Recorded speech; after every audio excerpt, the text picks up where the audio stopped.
and for ourselves. Wassalamu alaikum wa rahmatullahi ta'ala wa barakatuh.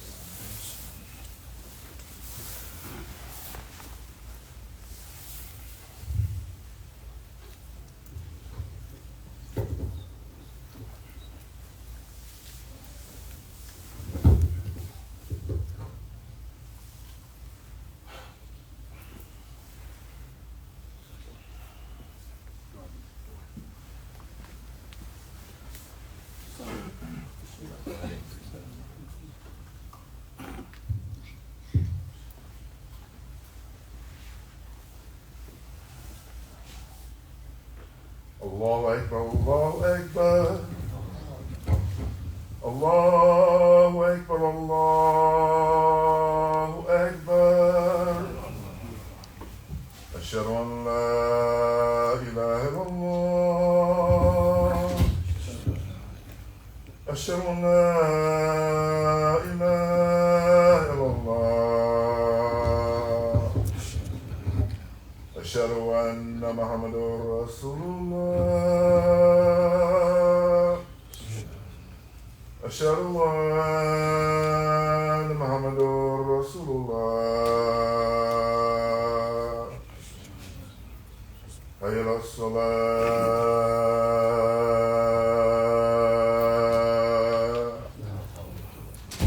Hayya ala salat.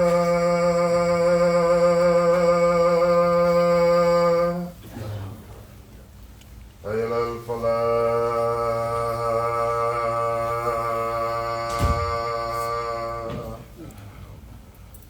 Hayya ala falah.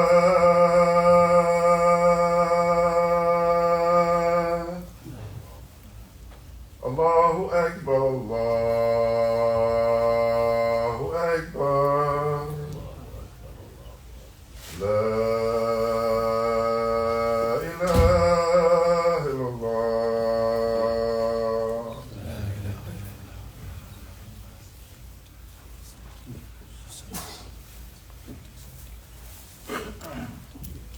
إن الحمد لله تعالى نحمده ونستعينه ونستغفره ونعوذ بالله من شرور أنفسنا ومن سيئات أعمالنا. من يهده الله فلا مضل له ومن يضلل فلا هادي له، وأشهد أن لا إله إلا الله وحده لا شريك له، وأشهد أن محمدا عبده ورسوله. يقول تبارك الله في كتابه الكريم بعد أعوذ بالله من الشيطان الرجيم: يا أيها الذين آمنوا اتقوا الله، يا أيها الذين آمنوا اتقوا الله حق تقاته ولا تموتن إلا وأنتم مسلمون.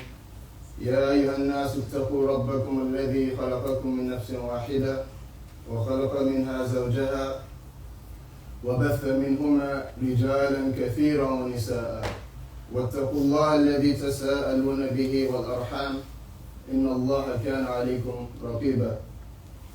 يا أيها الذين آمنوا اتقوا الله وقولوا قولا سديدا يصلح لكم أعمالكم ويغفر لكم ذنوبكم، ومن يطع الله ورسوله فقد فاز فوزا عظيما. إن أصدق الحديث كتاب الله، وخير الهدي هدي محمد صلى الله عليه وسلم، وشر الأمور محدثاتها، وكل محدثة بدعة، وكل بدعة ضلالة، وكل ضلالة في النار. ثم أما بعد. My dear respected brothers, sisters, elders, and youngsters in Islam, you mentioned in the previous khutbah that we've embarked on this journey, on this path of purifying one's heart, or purifying our hearts. We've embarked on this journey of removing illnesses that can penetrate the heart. We've embarked on this journey of ihsan, the ultimate perfection of the religion, so that way we can reach Allah subhanahu wa ta'ala with a lofty status, next to a lofty seat, next to the lofty King of Kings, the loftiest King of Kings, Allah subhanahu wa ta'ala. The King of Kings, Allah subhanahu wa ta'ala, mentioned to us, as we mentioned in Surah Al-Shams, He ordained us to purify ourselves. He said, قَدْ أَفْلَهَ مَنْ زَكَّاهَا وَقَدْ خَابَ مَنْ دَسَّاهَا. That blessed is the one who purifies the heart, and corrupted is the one who allows the heart to be corrupted. We mentioned a very popular hadith of the Prophet ﷺ, and a very important hadith that gives us a foundation of what the heart should look like. The Prophet ﷺ was reported to have said, أَلَا إِنَّ فِي الْجَسَدِ مُضْغَةً وَإِذَا صَلَحَتْ صَلَحَ الْجَسَدُ كُلُّهُ وَإِذَا فَسَدَتْ فَسَدَ الْجَسَدُ كُلُّهُ أَلَا وَهِيَ الْقَلْبُ. He said that in his body there's a piece of lump sum of flesh. And if that piece of lump sum of flesh is sound, the entirety of the body will be sound. And he said if it is corrupted, the entirety of the body will be corrupted. We also mentioned the ayah of Surah Ash-Shu'ara, where Allah subhanahu wa ta'ala tells us and gives us encouragement. He says, يَوْمَ لَا يَنْفَعُ مَالٌ وَلَا بَنُونَ إِلَّا مَنْ أَتَى اللَّهَ بِقَلْبٍ سَلِيمٍ. That Yawm al-Qiyamah will be a day in which the money and all the attainments of the riches of this world will not suffice, will be insufficient, except to those who reach Allah subhanahu wa ta'ala with qalbun salim, with a peaceful heart. We ask Allah subhanahu wa ta'ala to provide us a peaceful heart, or a good heart. And we ask Allah subhanahu wa ta'ala, if He's given us a good heart, or a clean heart, to allow us to continue on that path, to continue on that journey until we meet Him. The first disease we mentioned last time, but we didn't quite dive too deep into, was the disease of riyah, the disease of showing off, the disease of not having the correct intentions and not having the right intentions. Many of us think that intentions only involve before one completes an action. However, one should focus on their intentions before the action, during the action, and then after the action. So in all steps. Many of us get tricked, unfortunately, by the trick of shaitan. Allah, my brothers and sisters, the trick of shaitan is very deceptive. He's very clever with how he does his tricks. He waits until you think that I'm good because I've done a good deed, that I'm safe. And by that, you have a big tendency or a big risk of letting go or giving up your good deeds. Unknowingly, you're just giving up your good deeds just because of your intention was not intact the way it was in the beginning. And before we get into intention, there are two types of actions that we must know. And many people don't know that there's two types of actions. The first type of action is an action that directly affects your relationship with Allah subhanahu wa ta'ala. The action, for example, of doing dhikr by yourself where nobody knows. The action of waking up, that Sheikh just mentioned, Qiyamul Layl, midnight, 2 in the morning, 1 in the morning. Who would know that you wake up? Your wife sometimes won't know. She might be asleep. Your husband might be asleep. Your children might be asleep, and you wake up and you pray to Allah subhanahu wa ta'ala. That's one aspect, reading Quran. And primarily, these actions, reading Quran, doing Qiyamul Layl, doing all these things, they only affect your relationship with Allah subhanahu wa ta'ala. People don't care necessarily what you do between you and Allah subhanahu wa ta'ala. They more so care about how you treat them, what you do to them. Especially when you're putting yourself in a position where you're helping someone. Allah subhanahu wa ta'ala is Ghafurur Rahim, but human beings are not. And we have to be careful on how we treat.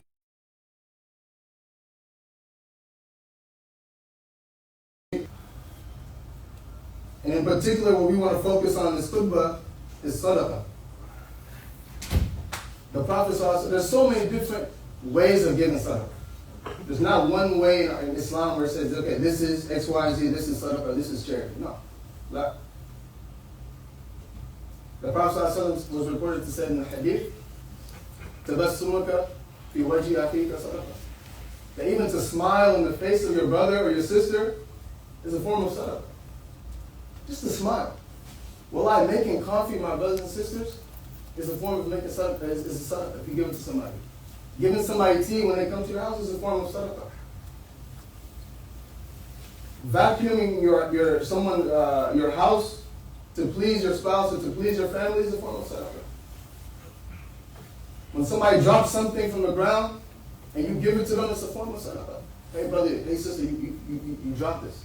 Here you go. It's a form of sadaqah. So many different ways to give sadaqah. The religion has made sadaqah so easy for us. So easy to give sadaqah. But just as easy as it is to give sadaqah, it is just as easy to throw away your sadaqah. Be very, very careful, my brothers and sisters, to listen to what Allah subhanahu wa ta'ala says. Allah in Surah Baqarah, chapter number 2, verse 263, he says, Ya ayyuhal ladina amanu, la tubtilu sadaqatikum bil manni wal adha, كالذي ينفق ماله رئاء الناس ولا يؤمن بالله واليوم الآخر فمثله كمثل صفوان عليه تراب فأصابه وابل فتركه سلدا لا يقدرون على شيء مما كسبوا والله لا يهدي القوم الكافرين. Subhanallah. Subhanallah. Allah subhanahu wa ta'ala, he says, O believers, do not waste your charity. Do not waste your sadaqah by following up your sadaqah with hurtful reminders. By following up your sadaqah by bragging about your generosity. By bragging about how good of a person you are. How many of us do this, my brothers and sisters? How many of us, when we give sadaqah, when we do something for someone, as we mentioned, sadaqah isn't just money. Don't think, oh, this doesn't apply to me because I don't tend to give people money. As we mentioned, you cook food for somebody, that's a form of sadaqah. But if you go after the fact and you say, oh, every single week I cook this person food and they don't say thank you. Or this person gets a position at a job, oh, had it not been for me, they would have not gotten that position. Or you say to the person, hey, you know without me you wouldn't be who you are, right? You're nothing without me. I'm the one that gave you your loan to start your business. I'm the one that did this. I'm the one that did this for you. Why even mention that? What do you get out of even mentioning that, my brothers and sisters? I'm speaking to myself and everyone else. We all are guilty of this. What benefit do we get from bragging about things that we do for people? And Allah subhanahu wa ta'ala says, that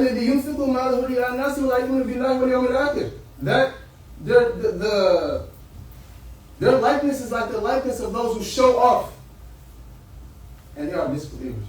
And the ones that are, those people are disbelievers. Allah equates disbelief, subhanAllah, disbelief with the ones that commit this action. The action of bragging about what you've done for someone is extremely dangerous. And then Allah subhanahu wa ta'ala says after the fact, He says, such people are unable to preserve their reward.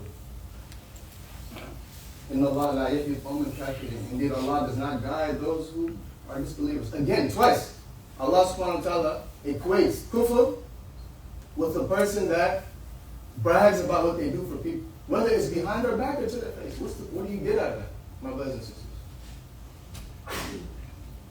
Well, like my brothers and sisters, it is not worth bragging. It is not worth ruining your sadaqah.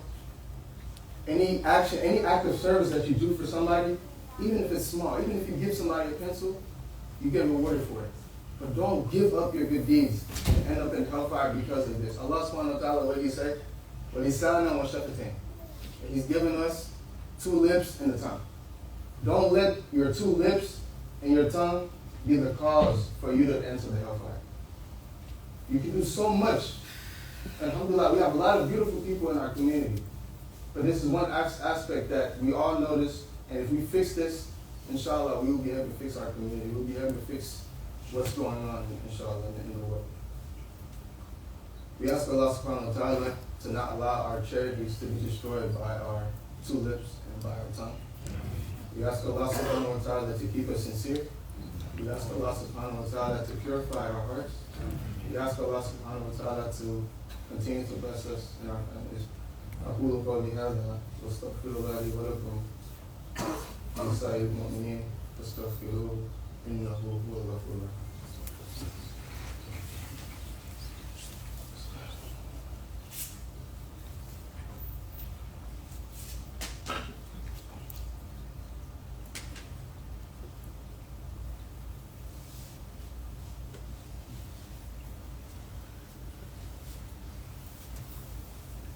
Bismillah, alhamdulillah, wassalatu wassalamu ala rasulillah, wa ala alihi wa sahbihi wa man wala. Allahumma salli ala Sayyidina Muhammad fil awwalin, wa salli wa sallim ala Sayyidina Muhammad fil akhirin, wa salli wa sallim ala Sayyidina Muhammad fil mala'ikati ala yawmiddin. Allah subhanahu wa ta'ala, He mentions to us, first chapter. We open up the book of Allah subhanahu wa ta'ala, He speaks to us directly. He says, Alif Lam Mim, ذلك الكتاب لا ريب فيه هدى للمتقين الذين يؤمنون بالغيب ويقيمون الصلاة ومما رزقناهم ينفقون. Allah subhanahu wa ta'ala, He says that this is a book in which there is no doubt. For those who believe in the unseen, for those that do salah, or that pray, and then the ones that give charity, the ones that give sadaqah. So as we mentioned in the previous khutbah, in this khutbah, we mentioned about those الَّذِينَ هُمْ يُرَاءُونَ, those who pray just so they can be seen. Likewise, do not allow your charity to go to waste. This is a reminder to myself and to everyone else. We work very hard for the acts of ibadah. It's not easy to pray. It's not easy to give sadaqah. It's not easy to help somebody. Let us protect our good deeds until we meet Allah subhanahu wa ta'ala. Before we end the khutbah, I would like to make a plea. Well, my brothers and sisters, as everybody can see, our barakah has grown tremendously. It's a masjid, alhamdulillah, it's a Quran school. We're learning fiqh, alhamdulillah, by the grace of Allah, under Shaykh al-Brother. We're learning so many different things, tajweed. And the only way we can preserve these institutions is if we give anything that you can. We're not asking for $1 million if you can, alhamdulillah, that's good. But even if you give $5 for the piece of Alhamdulillah, it will help us out tremendously. Because this is set up a jariyah. This is something that if you put in, you don't know what type of good deeds you can get on that until Yom Kippur. His sheikh passed away, his shield passed away, but he's still, inshallah, those shield are still getting good deeds because they're learning and teaching. Inshallah, our plan here is to have some of our students go to different masajid and spread the message as much as we can. And we all getting sadaqah jariyah. The Prophet ﷺ, he said, إِذَا مَاتَ ابْنُ آدَمَ انْقَطَعَ عَمَلُهُ إِلَّا مِنْ ثَلَاثٍ صَدَقَةٍ جَارِيَةٍ أَوْ عِلْمٍ يُنْتَفَعُ بِهِ أَوْ وَلَدٍ صَالِحٍ يَدْعُو له. The Prophet ﷺ said that when a child of Adam, when the servant of Adam passes away, all their good deeds stop. Hard stop. Except for 3. Having righteous children. Teaching beneficial knowledge. Right? And we set up a diary. And all of them are inclusive in such a diary. So let us try. You put $5. If you're not able to come and learn or benefit, help somebody that comes and learn. One of my old teachers, before I even met Shaykh al-Bakr, he's from India. And his brother came, he was an engineer, he didn't know how to recite the Quran whatsoever. He came, finished the Quran, he took 1 year off, and my father here is a witness. 1 year off to dedicate his book, his life to Allah subhanahu wa ta'ala, dedicate his life. He became a hafiz of Quran. He taught many other students. He went back to his home country in India, and now he's leading Tarawih over there. You don't know where your money could go. It could lead. Think about how many good deeds. If you sponsor somebody like that came here with no intention of becoming a hafiz, they become a hafiz of Quran, they become a sheikh, they become whatever. And until the Yom Qiyamah, you still get good deeds. You pass away, you still get good deeds. They're leading Tarawih, the entire Quran from Fatiha to Nas. The Prophet said every letter you get 10 rewards. Imagine every time they recite, you get all those rewards you get inshallah. Think about that. So we're not asking for a lot, even if whatever you can, $1, $5, whatever Allah subhanahu wa ta'ala is giving you, please bless us. Please come learn as much as you can. We're expanding, we're offering services to every single person. ربنا لا تزغ قلوبنا بعد إذ هديتنا وهب لنا من لدنك رحمة إنك أنت الوهاب. اللهم صل على سيدنا محمد الفاتح لما أغلق والخاتم لما سبق ناصر الحق بالحق والهادي إلى صراطك المستقيم وعلى آله حق قدره ومقداره العظيم. اللهم صل على سيدنا محمد وعلى آل محمد كما صليت على إبراهيم وعلى آل إبراهيم وبارك على محمد وعلى آل محمد كما باركت على إبراهيم وعلى آل إبراهيم في العالمين إنك حميد مجيد. عباد الله إن الله يأمر بالعدل والإحسان وإيتاء ذي القربى وينهى عن الفحشاء والمنكر والبغي يعظكم لعلكم تذكرون